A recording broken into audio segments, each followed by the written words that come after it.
Hi everyone, my name is Albert Świdziński. Welcome to another Strategy and Future podcast. And with me today is Patty Jane Geller, Senior Policy Analyst at Heritage Foundation, DC. How are you doing, Patty? I'm doing well, Albert. It's great to be on your show. Thank you. So we spoke with Patty before, not necessarily at Strategy and Future, but we've definitely discussed nuclear affairs at length. Patty Jane is an expert when it comes to nuclear weapons, specializes in the topic at Heritage. And I would like to speak with you today, if you don't mind, on I would like to center our conversation around the 2022 nuclear posture review by the Biden administration, um, both its contents. What do you think about it? Patty Jane has also recently authored a report available at Heritage Foundation. Um, Patty Jane, yes, entitled "The U.S. Must Strengthen Its Nuclear Forces to Deter Growing Nuclear Threats." So I thoroughly recommend the report. All right, let's begin with basics, since we're speaking with audiences that are maybe not necessarily at home with debating nuclear affairs. So what is the nuclear posture review, and what is the role of declarative policy in the U.S. nuclear strategy? How is it different from actual employment policy? Yeah, great. We have a great set of topics lined up today. The Nuclear Posture Review, the NPR, is basically the administration's opportunity to outline its policies, its strategies, and the capabilities it believes that we need to ensure deterrence and ensure that we have a strong nuclear capability. So, in the Nuclear Posture Review, you'll see things like what is the administration's declaratory policy, as you mentioned. Declaratory policy is the situations in which the United States would or would not use nuclear weapons. You'll also see a description of the threats we're facing, and then how we need to align our own capabilities and strategy, essentially, to address those threats. And you often see programmatic decisions in the NPR as well, such as what programs we will initiate or cancel in the upcoming years. And so you asked about declaratory policy in particular. This was a hot topic for the Biden administration. Historically, the United States has maintained um, a declaratory policy of ambiguity, which means we kind of vaguely say the role of our nuclear weapons. We would use them to deter both nuclear and non-nuclear attacks. So we don't say whether we would use them first or not, and in any specific situations we'd use them first or second. Just kind of keep it general, because the goal is we don't want to make anything easier for our adversaries. We want them to always be questioning when the United States would employ its nuclear deterrent. The Biden administration ended up being under a lot of pressure by the far left to change our declaratory policy to either one of no first use, where we would say we'll never use nuclear weapons first in a conflict, or to one of sole purpose, where we say that we would only use nuclear weapons against nuclear attacks, but not non-nuclear attacks. And that would be a big change. We When we talk about non-nuclear attacks, we're talking chemical, biological, strategic attacks that are below the nuclear threshold. Um, Fortunately, the Biden administration ended up rejecting both of those, what I would call bad policies. I think largely because our U.S. allies, both NATO allies and Indo-Pacific allies, were very, very opposed.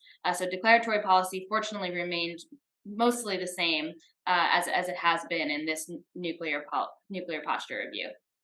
Right. You went over a lot of topics I wanted to discuss in more detail, but we'll get into those hopefully. So yeah, as you said, I followed the debate regarding the new iteration of NPR, how it will be different from Trump's NPR, and whether it will take up on Biden administration tenets. So as you said. I think there were three key issues. Correct me if I'm wrong, and I would like to ask you for your key takeaways here. Again, the first one was the formulation regarding the use of nuclear weapons, whether the U.S. will stick with first use or go to outright no first use declaration, or more murky, I think, sole purpose, some sort of formulation that there could be different versions of it. The other one was non-strategic capabilities, right? And the third one I think was very important was how the US should navigate through strategic landscape of having two peer competitors.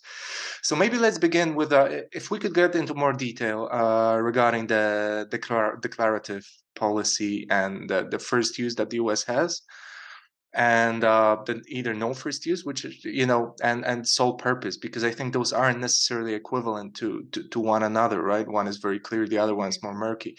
But also, and again, another thing that you mentioned, why didn't it pan out? Because Elizabeth Warren wanted straight out no first use, right? Yeah. Others and others wanted sole purpose. So the key question here, whether it was internal debates within the DC or whether it was the pressure for allies, and how do you think this played out?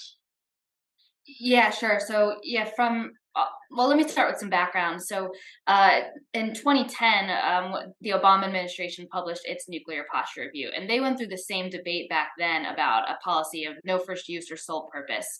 At that time, things were not as bad as they were today. Russia was actually declared not to be an adversary with the U.S. We weren't dealing with China's nuclear buildup. But even so, the Obama administration ultimately decided that the conditions were not right for a no first use or a sole purpose declaratory policy. The threats were too high. Our allies were very outspoken back in 2010 about why they wouldn't feel comfortable with this sort of policy.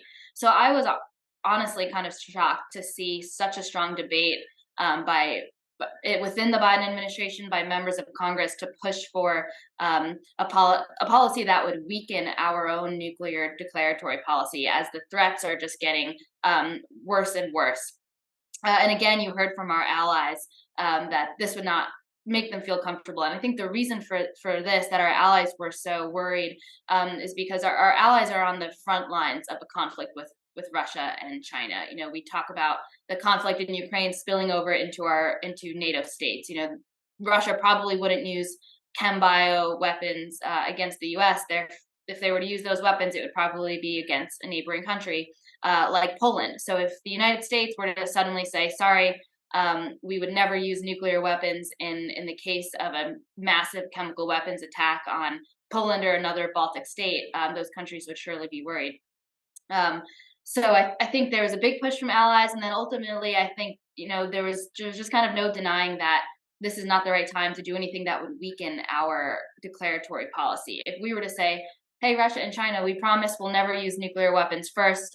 Even if you do major attack, chemical, biological, cyber, we won't use nuclear weapons." That only makes their planning easier, and we don't want to do that as they become more aggressive. If I could ask, do you think, because again, this NPR was, I think, published fairly late into term, right? But Yeah.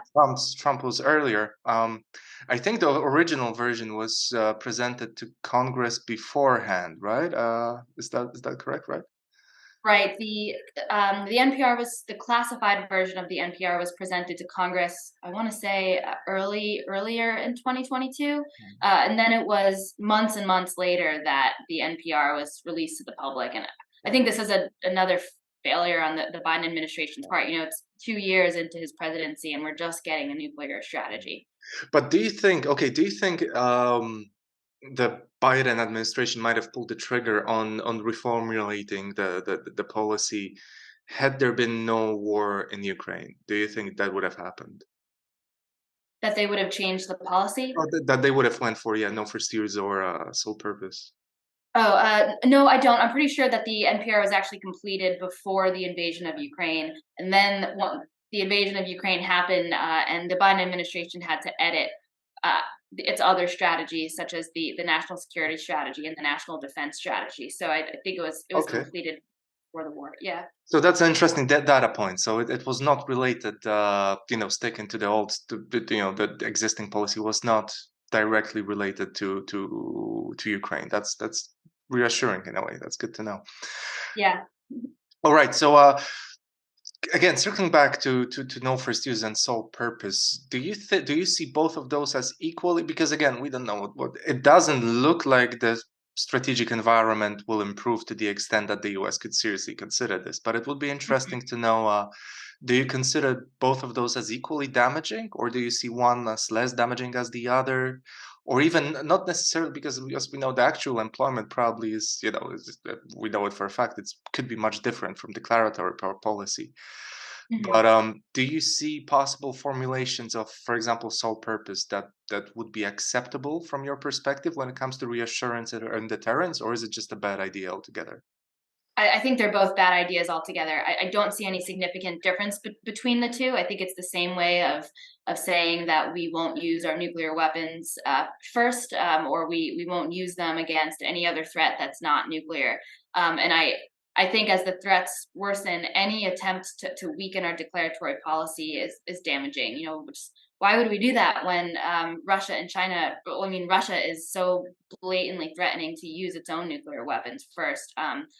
There's no reason to make anything easier on our adversaries, and to make anything more difficult for our allies.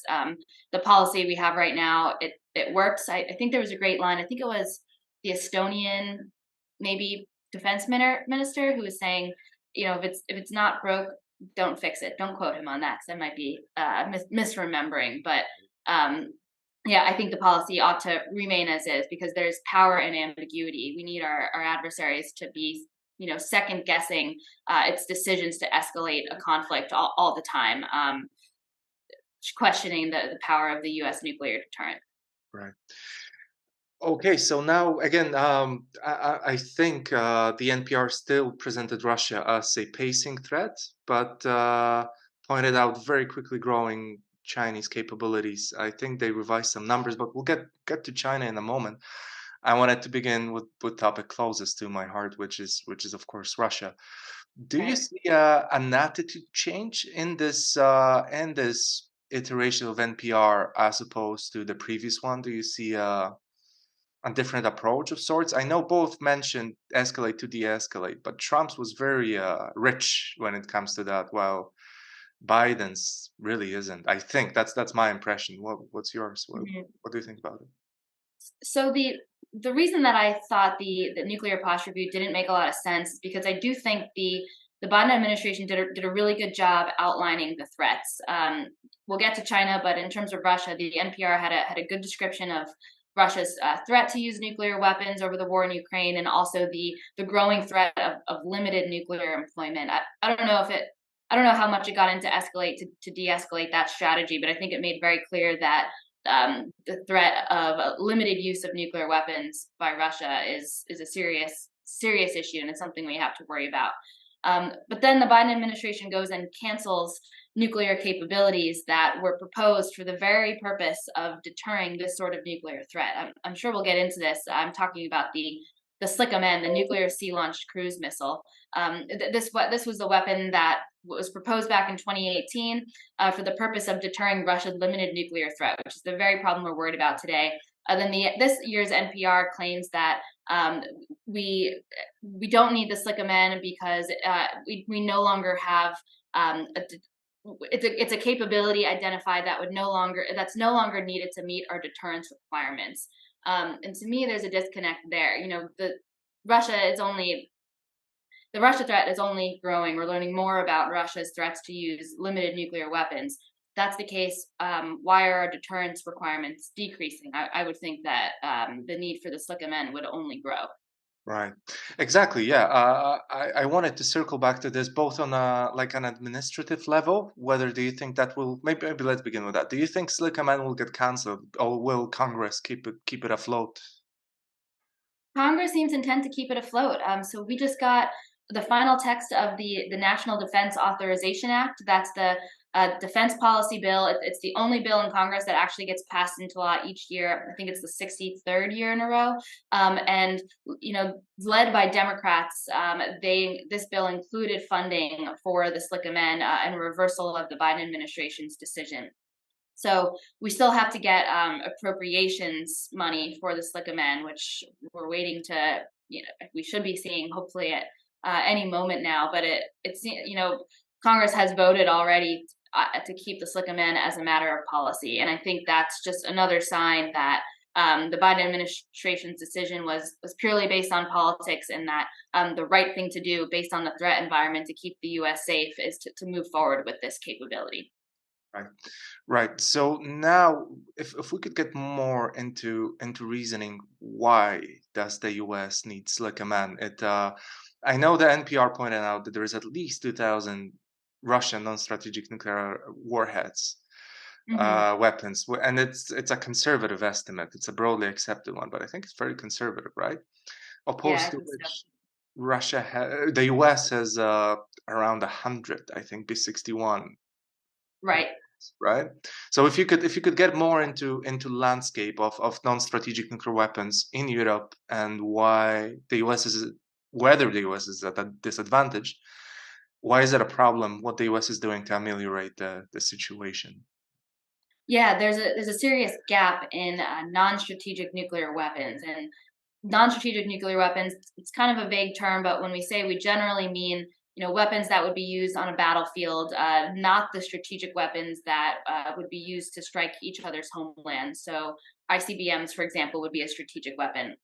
That's not what we're talking about. And so, in this category of non-strategic nuclear weapons, as you mentioned, Russia has at least 2,000 of these nuclear weapons, and basically they have the capability to put nuclear weapons on all sorts of things: short-range missiles, torpedoes, things like artillery, even their defensive systems like the S-300 and S-400.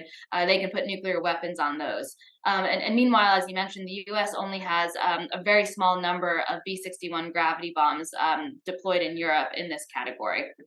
Um, and I know we're only talking Russia, but I have to mention China here.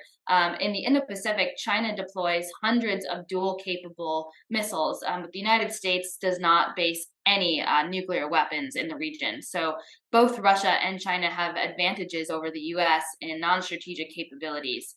And I think the concern is that um, Russia or China might gamble that they can get away with using one of these weapons that are maybe lower in yield, smaller in range, and rather than the U.S. responding with a strategic weapon, an ICBM that would be escalatory, they can compel the U.S. To back down. Um, and we have to remember here, maybe the U.S. thinks, no, we would never back down. We'll use some other nuclear weapon.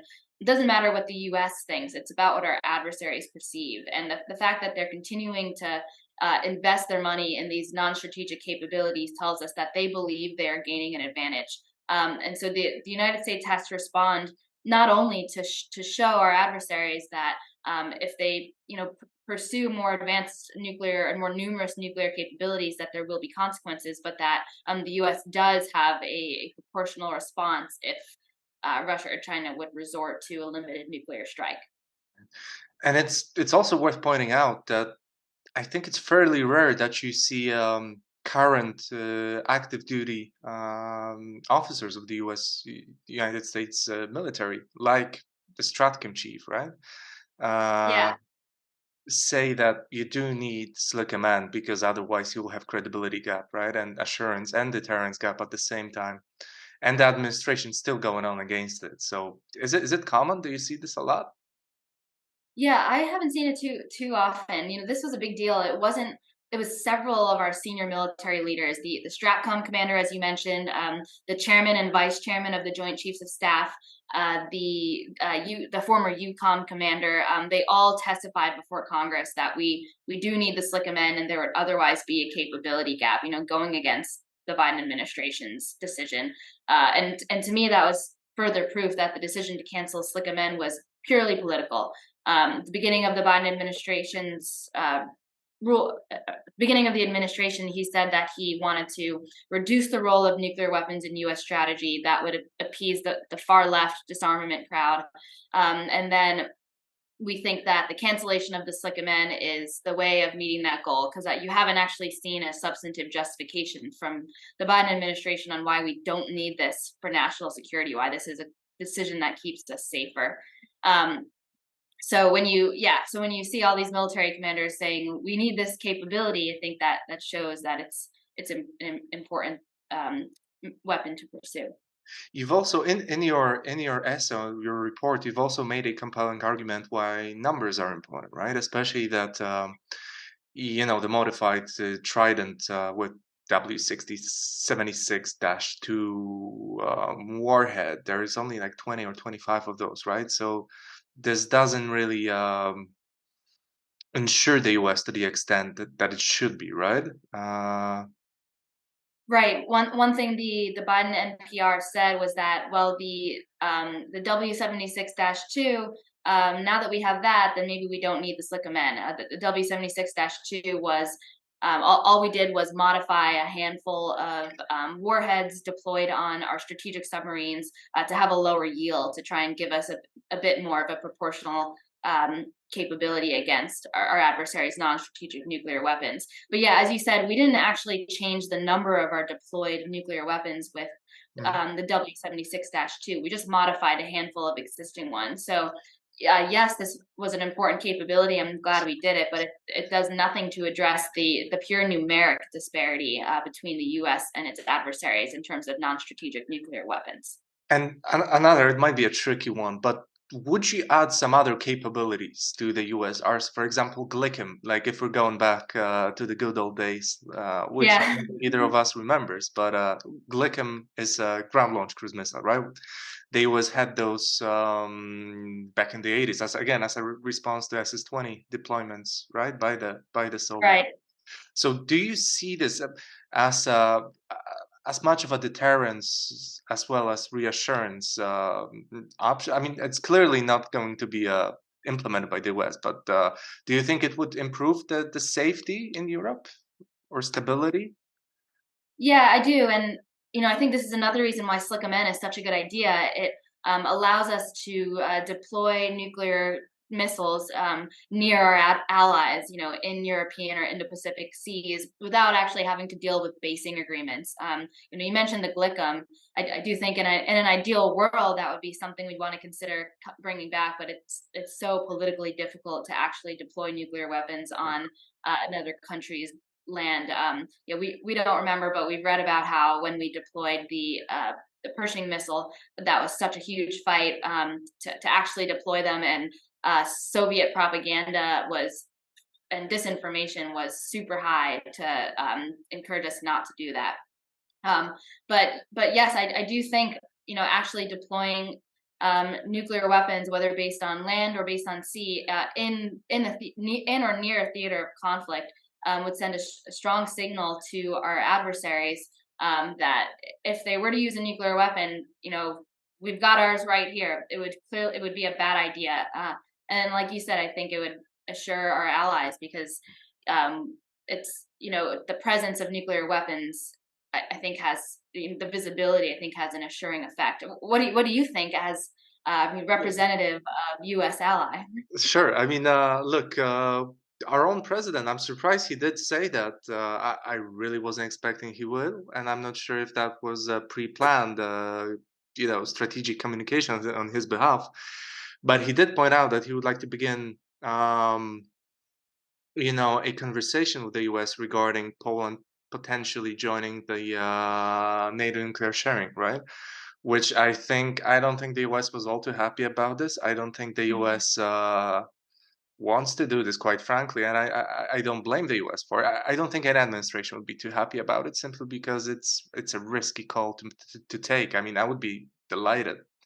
Well, okay, it comes with risks to it, but it would definitely be reassuring, right? Yeah, and who I think was probably the most unhappy by those comments by your president was probably Putin, and that's a win for me.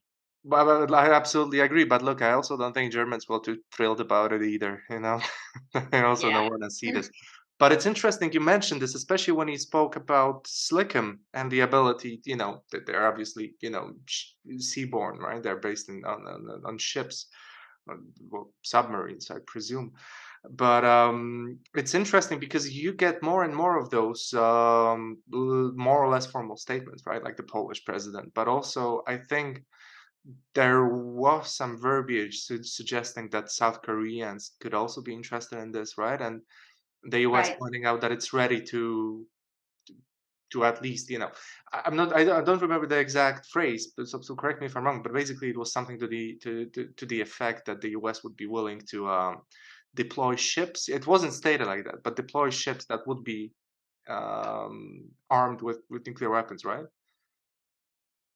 Right. Yeah, you might be referring to Slick Man. I think that would, yeah, the South Koreans, they are pushing for some sort of either nuclear sharing agreement with the U.S., kind of like we have with NATO, where we deploy nukes to their country, um, or they, I mean, some are calling for development of their own nuclear weapons, which I Right. certainly think the U.S. would be happy with or allowed to happen. But yeah, this is why another reason why Slickamen would be great. We can tell the South Koreans we're gonna put submarines in the region that have nuclear weapons on them, and that could hopefully be more assuring. Right, exactly, yeah. Because the US does risk proliferation, right? Unless it's able to address those concerns Right. among allies. Right, exactly, and some of our allies do have the technology and the know-how to build nuclear weapons, and we still maintain our goal of non-proliferation. Right. Yeah, especially if you look at the past, like currently, of course, Japan's of the world and, South Korea probably has a lot of capabilities in this regard as well. They developed SLBM recently, right? Conventional, but they did. That's right. Yeah. Yes. But also, if you look at the past, like everybody and their mother had a nuclear program. The Swedes had a Right. big nuclear program back in the day, right? And I think, and this is again more question to you, but I think situations where you have strategic stability between two main powers are not are conducive to proliferation, right? Because when you have strategic stability, you have a degree of vulnerability, and when you have vulnerability, neither side is likely to use the weapons, and unless it's existential, and then all the countries, depending on extended guarantees, are starting to calculate whether it's probable, right, or realistic. So in that sense, it makes sense for the US to expand its nuclear arsenal, as I think you recommend, to avoid this situation rather than look for a completely stable arrangement which nullifies, right, both arsenals of both sides. Right, well, I think the bigger issue is that, it's not about having, it's not about the US having more nuclear weapons than our adversaries, it's that our adversaries are the ones gaining advantages over the United States, and, we don't want that to happen because, if our adversaries perceive that they have, advantages along the nuclear escalation ladder, they might, either become more tempted to use nuclear weapons, they have a bigger risk of deterrence failure, or they might, simply become more confident in their aggression if they believe that they can dominate on along the escalation ladder. Okay, I thought my mouse. Yeah, but my mouse is okay. It was interesting, and there. Well, I wanted to segue into China, but before we do, I think what was really interesting in the NPR was how it pointed out that the US will have a much tougher time managing escalation, right? Which didn't relate exclusively to nuclear weapons, but to all the gray zones, to attacks against C2, right? Space assets, which could lead. It's not really an escalation ladder anymore. It's more like a grid or a matrix of different threats in different domains, right? I know Right. it's a tricky, weird question, but how do you see the escalation environment like evolving from like a fairly linear? I don't know if it was ever Mm. linear, but it was more linear than now to those different threats in cyber domain, in space, stuff like that. That is a tough question. That is a tough one. I know. Yeah, I like the matrix analogy. I feel like you need to try and draw that out in a graphic sometime and put it. But Yeah. yeah, we are. I mean, we are seeing more. Adversaries, they can escalate in different domains. There's the space domain.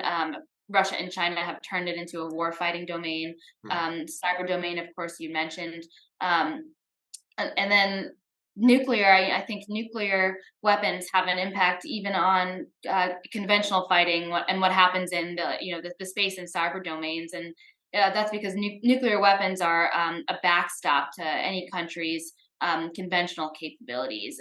They they're kind of the last level of protection, of defense, of offensive tools that a country has. And my concern is that if as China and Russia continue to grow their nuclear arsenals, they might feel more comfortable taking escalatory steps, whether that be in the conventional military forces area, in the space domain, in the cyber domain, because they know that they have that stronger backing of a nuclear force at the end of the day.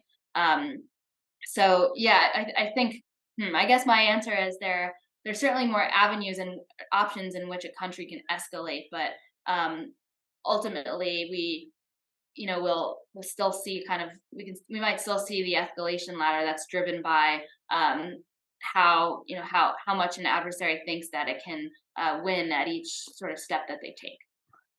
Okay, so following that weird curveball for again, for which I apologize, I wanted to go to move to China, which I think I think it played a role in the previous NPR, but I think this NPR focuses on the threat coming from the PRC to an even larger extent. What is the key takeaway when it comes to Chinese capabilities, the strategic landscape of rivalry between China and Russia and the US?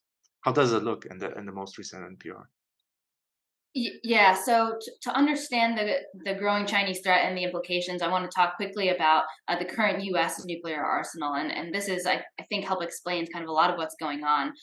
The U.S. nuclear forces, the size and the types of capabilities we have, were designed around 2010, based solely on Russia as our only pure nuclear threat. At the time, not only did we think Russia was not an adversary and that it would continue reducing its arsenal, but China still maintained its historic posture of minimum deterrence, and it was expected to continue only having a very small nuclear arsenal of about, I think it was 100 or 200 nuclear weapons or so. So the number of nuclear weapons we have is designed to deter just Russia, and the kinds of missiles we have, that was designed with Russian geography and Russian nuclear capabilities in mind. So basically what's happening is the Chinese nuclear threat is growing. U.S. has assessed China to have already become a peer competitor with the U.S. and Russia. Similarly to the U.S. and Russia, China can now execute any nuclear employment strategy, and we don't have the forces that were designed to deter not only the unique China threat, but now the Chinese threat and the Russian threat at the same time. So we're not really sure what this dynamic is going to look like with three nuclear peers at once, because the other issue is that basic nuclear deterrence theory was based only on a two-party problem, the US and Soviet Union. The three-body problem, we all know, is not one that's super easy to understand. So we're tied with the problem of a lot of uncertainty about how things will work, and objectively lack of preparedness to face this growing threat, because our nuclear force posture was not designed with this threat in mind. Right, right. Deterring two peer competitors, especially if they have similar numbers of warheads and similar delivery mechanisms. Is it just because I can see how it's a numbers problem, right? Mhm. And the problem also is if each one of them adds additional warhead, the US should add two, right? Which kind of like that's oversimplification, but basically the US by by default should look to have some relevance when it comes to numbers. But is it just a numbers problem, or is it a posture problem as well? And do you see a solution to it that's feasible, financially, for example? Mhm. Yeah, it's absolutely more than just a numbers problem. I think it is an issue of posture and capabilities as well. And that's because the China and Russia are, as adversaries, they're different. They value different things, and the situations in which they might resort to using nuclear weapons might differ. So what we have right now, designed to deter China, the kinds of missiles, the mix of capabilities, might not be what is needed to deter China.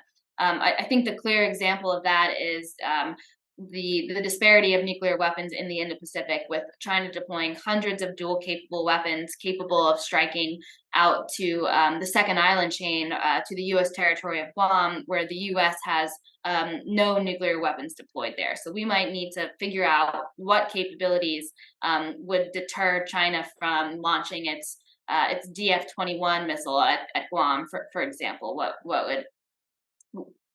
would China perceive to be too threatening to make that kind of move? Um, and so, is there a solution? Of course, of course, there. I mean, there has to be a solution. Nuclear deterrence, as you know, is the number one priority for U.S. national security.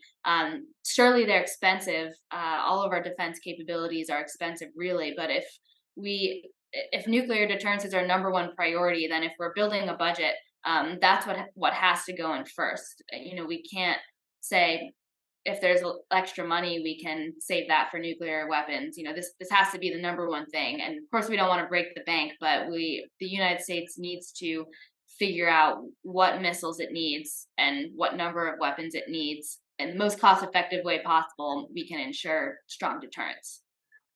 And again, staying with China, I know there seemed to be a big jump between the last year's.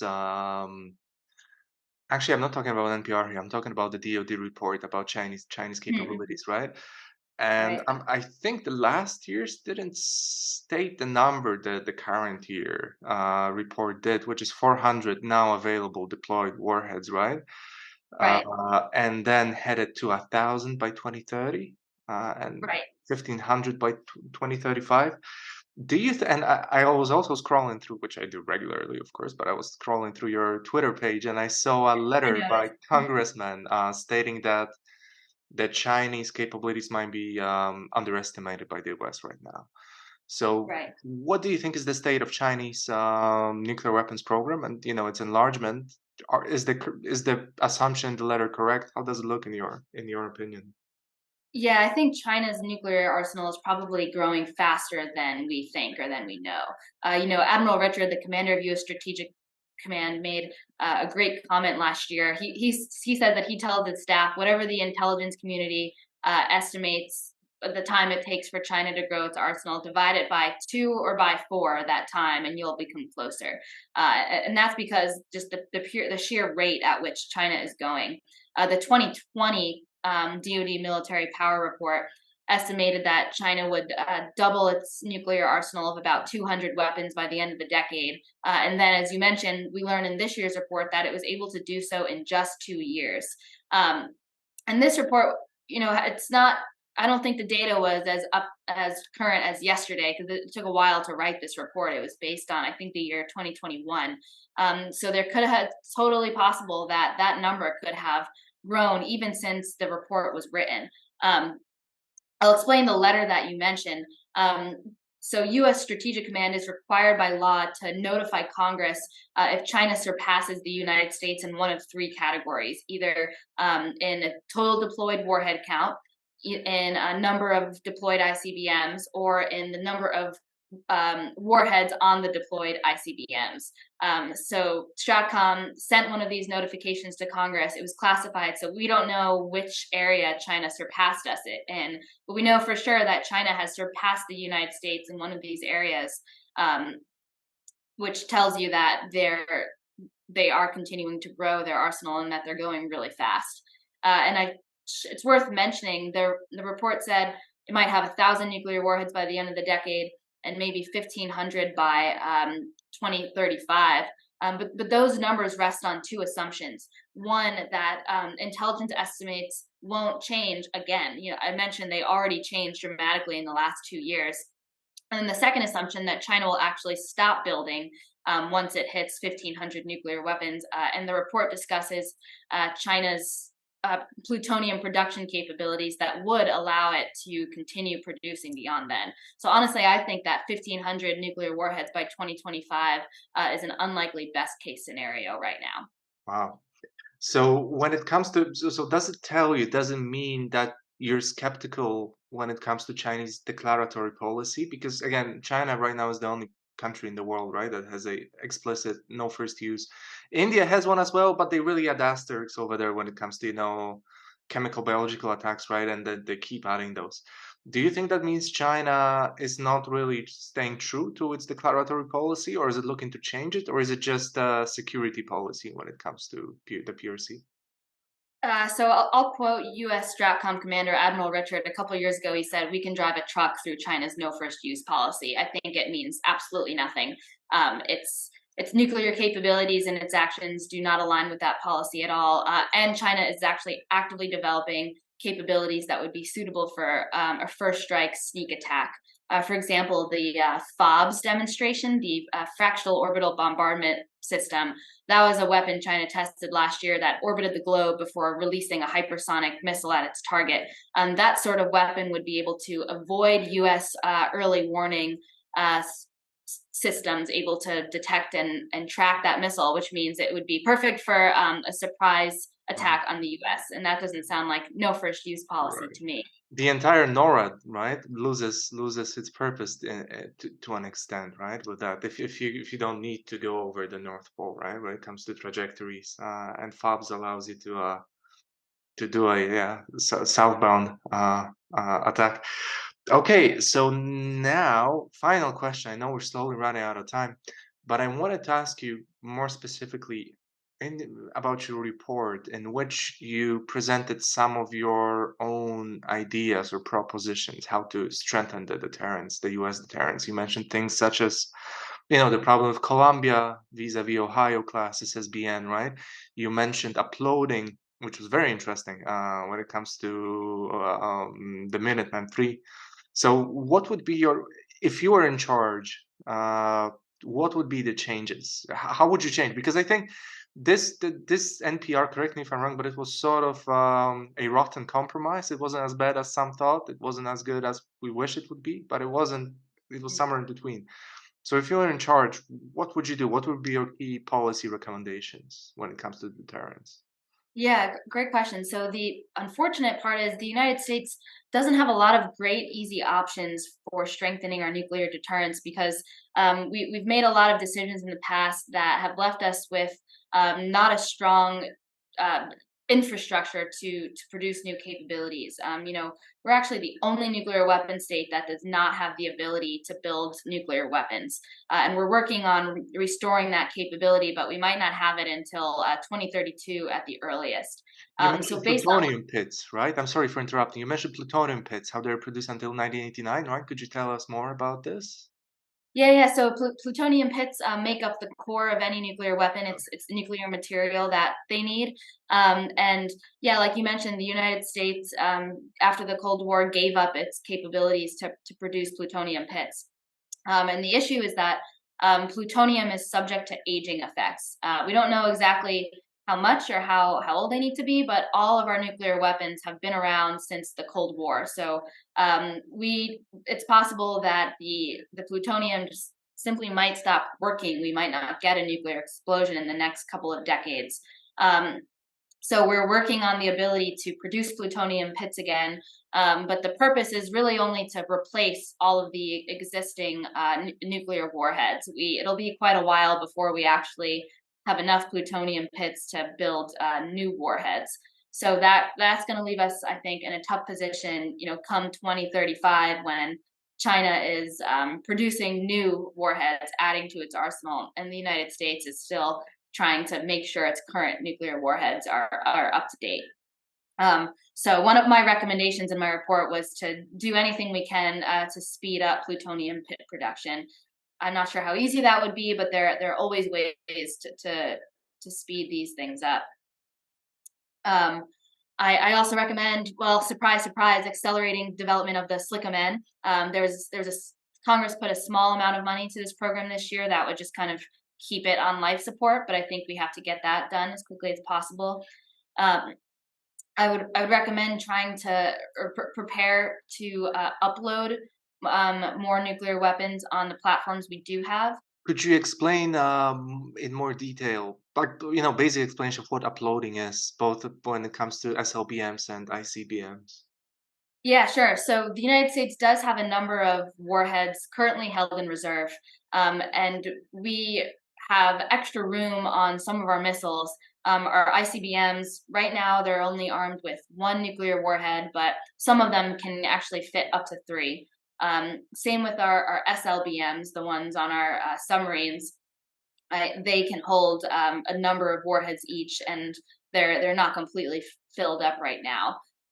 So we might. I don't think that uploading warheads is a long term solution. I think we'll ultimately need more delivery platforms, but in the short term, we might need to prepare to upload or add some more of these nuclear weapons to what we currently have in case of a crisis. In case China does surpass us earlier than we think. And my other recommendation, I guess the last major one was we are modernizing our current systems. We're building modern systems that we might need to consider purchasing more than we currently have planned. Yeah. You spoke about Colombia not being able to transport or to house as many tubes, right, for SLBMs than Right. Ohio was, right? So this was go ahead.